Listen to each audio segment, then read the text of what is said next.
Bonjour les amis. Bonjour. Alors, on vous avait promis de revenir vers vous avec une nouvelle vidéo plus rapidement la dernière fois, puis finalement, c'est pas très réussi. C'est difficile, c'est On a difficile. beaucoup d'imprévus qui se présentent ces temps-ci, puis toutes des choses vraiment importantes pour nous, en fait, auxquelles on a vraiment, dont on a vraiment envie de s'occuper. Par exemple, beaucoup de gens qui vivent des choses difficiles, qui ont besoin d'aide. Pour nous, c'est prioritaire. Ça fait partie de notre mission avec les artisans du Nouveau Monde. C'est le soutien, l'entraide, la coopération, la communauté. Donc, On laisse personne seul, désemparé puis ça nous fait plaisir de le faire aussi. On aime beaucoup faire ça.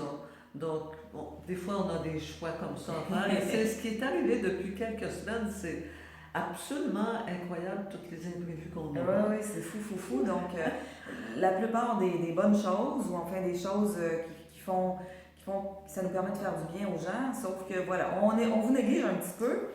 Et ce qui est merveilleux avec la technologie, c'est que finalement, on peut vous revenir avec des vidéos à n'importe quel moment.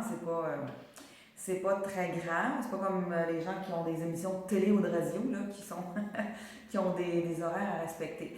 Alors, cette semaine, on a encore envie de vous parler d'une réaction à nos deux dernières vidéos. Je pense que nos deux dernières vidéos ont créé des ondes de choc, hein, comme un caillou qu'on jette dans l'eau, des ondes de choc. Et il y a une personne qui nous a fait le commentaire, je trouve ça intéressant votre point de vue sur le fait que la blessure elle-même du passé, le traumatisme, il est déjà guéri, mais c'est la croyance qu'on a mise en place pour se protéger suite au traumatisme qui continue à être active. Et la personne a dit, oui, mais moi je suis pas d'accord. Moi je crois que quand la guérison est faite sur le plan psychologique, que la croyance, elle disparaît toute seule. C'est ça, la croyance change. La croyance change, ou se transforme ou disparaît. Et j'ai longtemps pensé ça moi aussi. Sauf que depuis quelques années, je fais beaucoup de recherches en neurosciences. Et c'est ce que j'ai découvert en neurosciences qui m'a fait changer d'avis. Donc, je vous explique. Euh, vous savez, donc dans le cerveau, hein, bon, on a des neurones. Bien évidemment, tout le monde sait qu'on a des neurones, mais entre les neurones, il y a des circuits, des nerfs, qui font comme un circuit électrique en fait. Donc, les neurones, toutes seules dans le vide, un neurone, les neurones tout seuls dans le vide, ne sont pas. Ils peuvent rien faire, ils ont besoin de la connexion avec les autres neurones. Et ces connexions-là, apparemment, qu'on en a très peu à la naissance et que c'est à force de vivre, agir, réfléchir, penser, apprendre des choses, faire des expériences, qu'on développe ces circuits-là. Donc, c'est les synapses et les dendrites et les. Je me souviens plus, enfin, il y a tout un plein de noms scientifiques pour tous les circuits. C'est des chemins. Qui sont comme Oui, qui sont comme des câblages électriques pour les gens qui connaissent l'électricité ou qui sont comme effectivement des chemins. C'est comme si on a deux villages qui ne sont pas reliés entre eux, il n'y a pas de communication. Pour qu'il y ait de la communication, il faut qu'il y ait une route entre les deux. C'est ça. Et comment ça fonctionne, c'est que plus on utilise les mêmes pensées, les mêmes croyances, parce qu'une croyance, vous savez, c'est juste une pensée qui est comme cristallisée en quelque chose d'absolu, tu sais. Je fais un exemple. Un exemple, c'est je suis certaine que si je vais à l'extérieur au froid l'hiver et que je ne suis pas habillée, je vais être malade.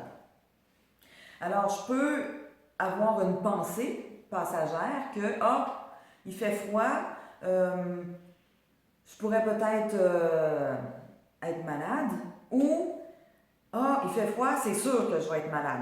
C'est ça. Je ne sais pas si vous voyez la différence. La pensée passagère, c'est, peut-être que c'est possible, mais c'est pas sûr. La croyance, c'est sûr.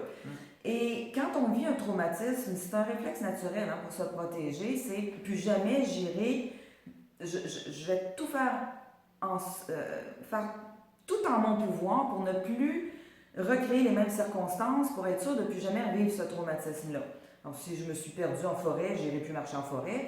Si j'ai été maltraitée par un homme, je vais me méfier de tous les hommes. pensez à n'importe quel traumatisme, ça va être similaire. La chose qui se passe, c'est que le circuit neuronal, donc le chemin entre les deux neurones, au début, c'est juste un petit chemin ténu, comme un petit sentier. Et plus je l'utilise, donc plus je renforce la croyance que j'ai mise en place, tous les hommes sont dangereux, par exemple, plus je nourris cette pensée-là, qui devient une croyance, plus par mes comportements, je me méfie des hommes, j'ai des comportements qui font que les hommes réagissent mal à moi, donc je me prouve que j'ai raison, que les hommes sont dangereux ou sont pas corrects. Et plus je grossis le chemin, donc le circuit entre deux neurones là, va grossir. Il y a une autoroute. Ça devient une autoroute. Ça grossit, c'est de la myéline qui... C'est comme le câblage électrique, hein? Ça va rajouter des couches et des couches et des couches pour grossir le conduit. Au fil des années, tu sais, quand on a vécu un traumatisme, je sais pas moi, 5 ans ou 8 ans ou peu importe, et puis qu'on est rendu à 40, 50, 60 ans, 70 ans, ça fait toutes ces années-là qu'on renforce l'autoroute. Mais on a beau faire toutes les thérapies qu'on voudra, l'autoroute, elle reste là. Donc, le comportement automatique, il reste. Et j'ai vérifié, moi, je suis pas neuroscientifique, ça fait que quand je lis des choses, je vais valider avec des gens qui s'y connaissent le plus possible. Et donc, j'ai validé avec une amie qui est docteur en neurosciences. Je dis, est-ce que c'est vrai que même quand on change, on a fait par exemple la thérapie ou un processus de croissance personnelle ou peu importe, hein, des fois c'est juste un événement de la vie qui nous a percuté, puis là on décide de changer de comportement. Ou au nouvel an, comment on appelle ça, j'ai un blanc tout d'un coup, les bonnes intentions, enfin les résolutions. Les résolutions. Les résolutions du nouvel an. Puis on se dit, ça y est, là, maintenant je change. Puis c'est rare que ça marche, hein. Dans 99% des cas, on retourne dans nos vieilles habitudes. Pourquoi? Alors, cette personne-là, qui est docteur en neurosciences, m'a dit, en fait, les vieux circuits, on ne peut pas les détruire d'une façon instantanée. La seule chose qu'on peut faire, c'est créer des nouveaux circuits. Et les vieux vont s'atrophier seulement à force de ne jamais être utilisés. Et pour qu'ils s'atrophient, il faut créer des nouveaux circuits. Donc, et puis c'est vraiment comme une autoroute, vous savez, les autoroutes avec les ornières. Je pense qu'on en a déjà parlé j'ai l'impression qu'on vous en a déjà parlé, mais tu sais, il y a des ornières, les sillons qui sont creusés sur la route. Essayez de conduire sans rouler dans les ornières. Et ça prend beaucoup d'attention. Est-ce que je me trompe, Caroline, en pensant que les nouveaux circuits neuronaux peuvent être, peuvent être faits avec des expériences nouvelles, mais est-ce qu'on peut, comment j'expliquerai mon affaire? Est-ce qu'on peut avoir une expérience assez forte pour que notre nouveau circuit neuronal, là, je suis en train de penser que je te pose une colle, notre nouveau circuit neuronal puisse être tout d'un coup plus gros. Tu sais, je donne par exemple quelqu'un j'en ai parlé dans une autre vidéo, quelqu'un qui a le vertige et qui décide, c'est plus mon tempérament de faire ça, c'est pour ça que j'apporte la chose, je décide que là, moi je vais faire un saut en parachute. Pour guérir mon vertige. Et pas pour faire du sport extrême, là. Guérir mon vertige. Et je me souviens quand je l'ai fait, la première fois, j'étais tellement terrifiée, ça n'a aucun sens, là. Mais la deuxième, je l'ai refait un autre après pour vérifier. J'aime bien expérimenter les choses. Et j'ai vérifié, et la deuxième fois, j'ai eu 0 peur. Donc, est-ce que ça voudrait dire que j'ai installé un circuit plus solide, plus... Je sais pas. C'est une bonne question, regarde, tu sais, j'ai pas de réponse à ça. Ça fait du sens. C'est sûr qu'il faudrait valider avec notre ami neuroscientifique.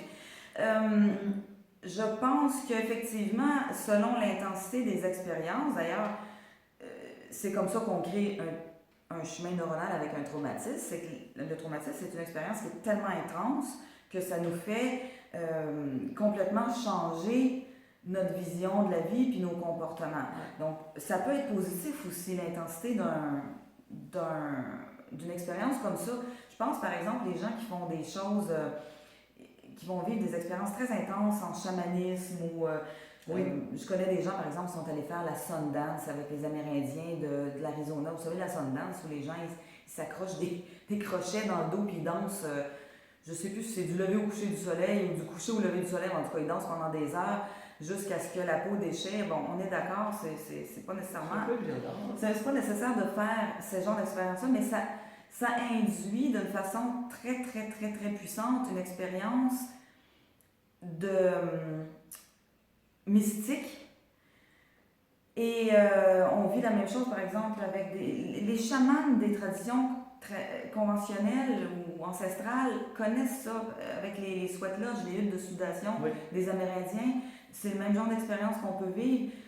Et je pense que oui, effectivement, le nouveau circuit neuronal, au lieu d'être un petit fil ténu, peut être un peu plus gros.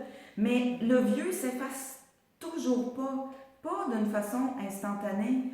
Le vieux s'efface à force de ne jamais être utilisé. C'est comme un chemin dans la forêt. Un sentier, il va disparaître au fil des ans seulement si on ne passe jamais dessus. Même si on passe dessus juste de temps en temps, le sentier, il reste. J'ai une autre idée.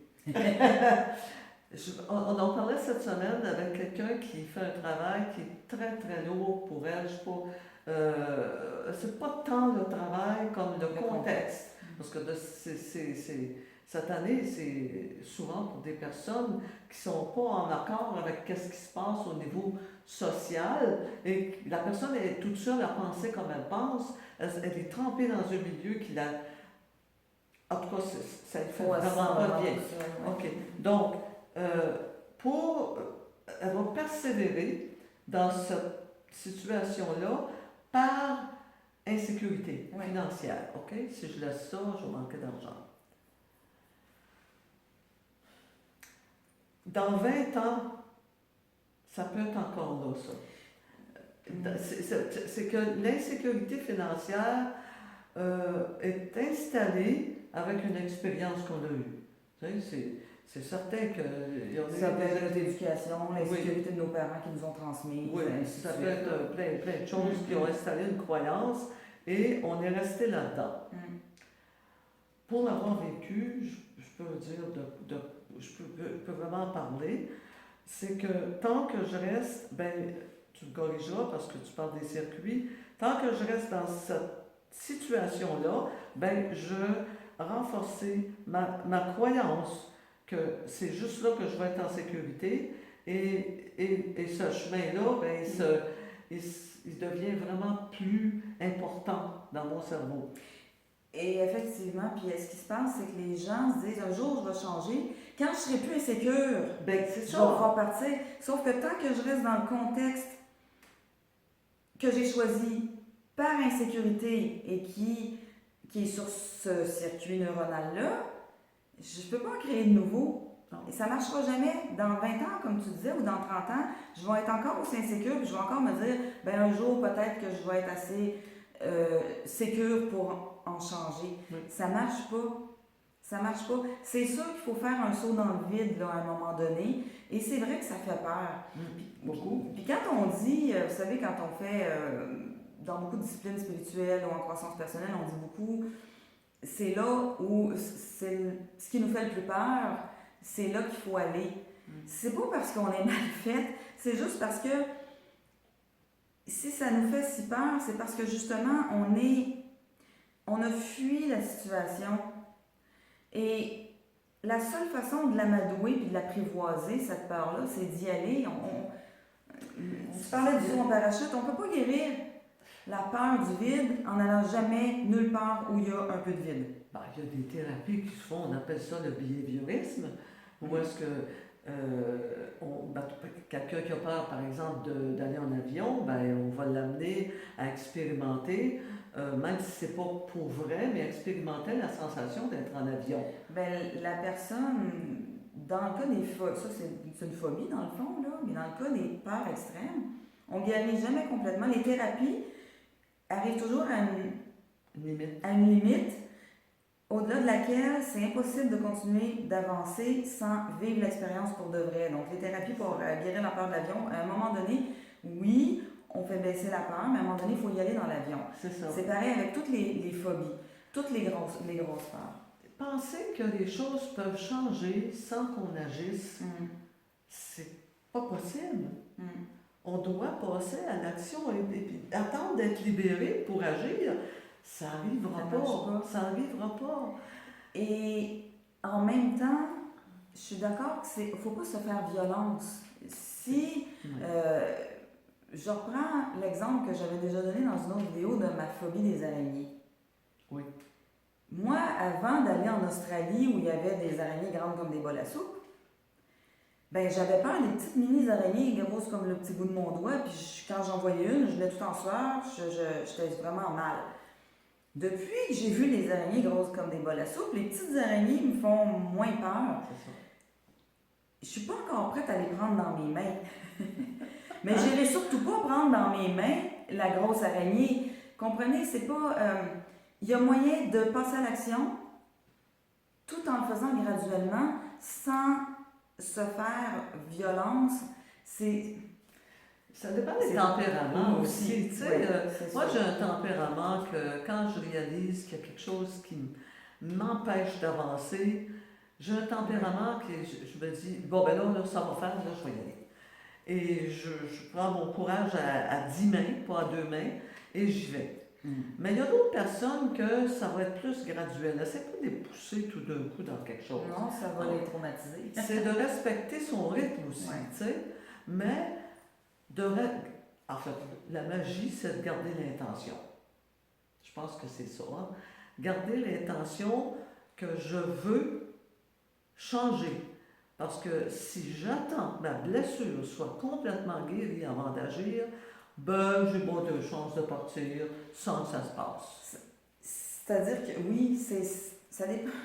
Ça dépend c'est quoi notre désir en fait. Est-ce que notre désir c'est transformer notre vie pour quelque chose d'encore plus épanouissant ou notre désir c'est juste guérir toutes nos blessures, mais c'est pas absolument indispensable de guérir toutes les blessures. D'ailleurs, ça je pense qu'on en a déjà parlé, mais j'insiste là-dessus parce que bon, sans qu'on n'a donc pas été éduqués à ça, mais nos blessures là sont pas toutes achetées parce que et ceux et celles qui connaissent Joël Guillon parmi vous, vous savez, vous allez savoir de quoi je parle parce que c'est Joël Guillon qui m'a beaucoup appris ça. C'est que nos blessures ont contribué à construire nos plus grandes forces, nos plus grandes compétences. Parce que c'est pour surmonter la souffrance de la blessure qu'on a développé nos super compétences. Donc, merci à nos blessures. Oui. Après, s'il y a encore des parties de ces blessures-là qui nous nuisent, qui nous empêchent d'avancer, c'est juste ce petit bout-là qu'on a besoin de guérir. Ben, en fait, pas guérir, parce que oui. on a besoin d'agir, de transformer. Puis pour transformer, encore une fois, il n'y en a pas d'autre façon que de passer à l'action. Non. Parce que c'est l'action qui construit les nouveaux circuits neuronaux. C'est l'action. Donc, écoutez, c'est pas toujours le fun. En fait, je dis souvent ça, moi. C'est difficile à faire, mais c'est beaucoup plus difficile avec le temps si on ne le fait pas le pas. faire. Et je vous donne un exemple. Cette semaine, je parlais à une amie qui a obtenu le travail de ses rêves. Donc, le travail dont elle avait toujours rêvé. Et puis, c'est extraordinaire. Et là, ça fait pas très longtemps qu'elle travaille là. Et à un moment donné, elle me disait, j'ai hâte qu'on me donne des défis plus grands, des choses plus difficiles à faire parce que je sens que je suis capable. Et là, tout d'un coup, elle s'est fait donner des défis plus grands. Puis là, elle a un peu stressé parce qu'elle a dit, est-ce que je vais être à la hauteur? Est-ce que je vais être capable? Donc, elle les voulait. Maintenant qu'elle est là, ça la stresse. Mais j'ai dit, tu sais, en fait, ça s'appelle du trac. C'est vrai que c'est pas agréable le trac. Bon, les artistes de scène connaissent bien ça. C'est pas agréable, sauf que Vous savez, et ça, on vous parlera peut-être de ça dans une autre vidéo, le stress. Le bon côté du stress. C'est vraiment intéressant. Et le trac, il semblerait, donc il y a une croyance populaire qui dit si on n'a pas le trac, on est moins bon. Ou c'est bon signe quand on a le trac parce qu'on va être meilleur. C'est pas une absurdité. Non, c'est pas couler dans le béton non Ben, plus. c'est-à-dire que c'est un léger stress, un certain stress va amplifier dans notre corps toutes nos capacités. Donc, le sang circule plus vite, le cœur pompe un peu plus fort, les fluides neuronaux circulent plus vite, plus fort, etc. Donc, on devient plus alerte, plus fort Performant. physiquement, par exemple, si c'est quelqu'un qui fait des choses physiques comme de la danse, on devient plus performant. C'est pareil pour les gens qui font des conférences, c'est pareil pour n'importe qui a une prestation à faire qui lui crée le trac. Donc, si on fuit tous les inconforts de toutes les peurs, on fuit l'inconfort du trac aussi, qui est bénéfique, puis qui nous permet de développer nos compétences, puis d'être capable de faire des choses qu'on n'était pas capable de faire avant. C'est ça. Moi, que j'en ai fait un peu dans la scène, je sais que le trac est beaucoup plus fort quand on commence les premières expériences. Puis c'est toujours pareil. Après, il y a toujours un léger trac, mais ça va. Mais le premier trac est fort. Encore une fois, si je n'avais pas sauté, j'aurais jamais eu le bonheur de faire quelque chose que j'adore faire, c'est l'art de la scène. Et j'ai dû sauter, puis dans un trac et une nervosité qui est incommensurable, mais ça encore une fois, c'est mon tempérament. Mais c'est pas obligatoire de le faire comme ça. Gardez votre intention si vous voulez changer quelque chose. Gardez votre intention et soyez bien alignés. Je vois des gens qui disent « Oh non, mais je ne peux pas le faire parce que je ne veux pas, mettons, changer de travail, parce que je veux pas manquer d'argent. Toi, tu es bien chanceuse, tu l'as fait. » Non, non. C'est pas de la chance. C'est pas de la chance. C'est pas de la chance. Et c'est pas égal, je laisse ce travail-là puis je vais manquer d'argent. C'est faux, ça. Ça, c'est juste une croyance. Des fois, c'est l'inverse, hein? Oui. Oui. Et il y a une chose qui est importante, c'est, oui, gardez votre intention d'aller de l'avant, de faire les changements dont vous avez envie, de surmonter les blessures que vous traînez depuis longtemps et choisissez de passer à l'action parce que comme Dorothée dit depuis tout à l'heure, c'est l'action qui va développer, c'est à force de passer à l'action, pas rien qu'une fois, mais plusieurs fois, qui va développer le nouveau circuit neuronal, puis à force de l'utiliser, puis de ne plus utiliser le vieux, que le vieux va tout doucement s'atrophier. C'est ça. Choisissez une action à votre mesure selon votre tempérament. C'est mon défi de la semaine. En espérant qu'on va être avec vous, qu'il ne passera pas encore deux semaines avant qu'on soit avec vous, mais en tout cas, d'une façon ou d'une autre, même quand on est en retard, on pense à vous puis on revient. Même si ça prend 2 semaines ou 3 semaines. Choisissez une action à votre mesure pour avancer dans la nouvelle direction où vous voulez aller. Ça veut dire respecter votre rythme. Ouais. Alors, moi, j'ai comme ça, Caroline va agir autrement, pour passer dans quelles actions on va choisir. Donc, c'est très important de respecter votre rythme, mais allez-y. Allez-y. Et vous allez voir que vous allez être pas mal fiers de vous. Je pense que c'est une bonne fin, hein? Ben oui. Allez-y, les amis. Puis donnez-nous des nouvelles de ce que ça a donné comme résultat. On adore recevoir vos commentaires. Envoyez-nous-en, on aime ça, on vous lit, ça nous situe où est-ce que vous êtes. Ça prépare nos prochaines vidéos aussi, nos prochains sujets. Donc, envoyez-nous vos commentaires. Donc, même quand on n'a pas le temps de vous répondre ou même de juste aller liker votre commentaire, sachez qu'on vous lit et qu'on prend en compte ce que vous nous partagez. Sur ce, À bientôt. à bientôt.